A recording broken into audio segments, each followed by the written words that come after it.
Hello everyone, good morning from বাড়িয়া। তো একটু একটু করে আমাদের বিয়েবাড়ির সমস্ত তোড়জোড় শুরু হয়ে গেছে। আর সারাদিন এখন আমরা এই 5টা মাথা প্লাস হাফ ওই পুচকুটা 5.5টা মাথা যখনই এক কাছে হচ্ছে তখনই আমরা বিয়েবাড়ির আলোচনা নিয়ে বসে পড়ছি।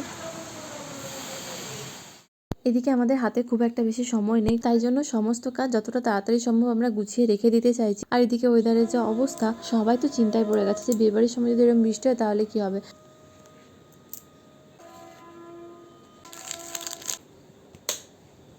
তো 1 মে ভাইয়ের বিয়ের দিন ঠিক করা হয়েছে, আর তার জাস্ট 12 দিন আগে 18 এপ্রিল হচ্ছে আমার মাসির ছেলের বিয়ে, মানে আমার মাস্তুতো ভাই দীপের বিয়ে। তো তার 1 মাস আগে, মানে জাস্ট আর কদিন পরেই হচ্ছে মায়ের চোখের ছানি অপারেশন। তো সামনে 2 মাসের মধ্যে এত কিছু ঘটবে। তো যাই হোক, সমস্ত কিছু ভালোই ভালো হয়ে গেলেই ভালো হলো। ভগবান যা করে অবশ্যই মঙ্গলের জন্য করে।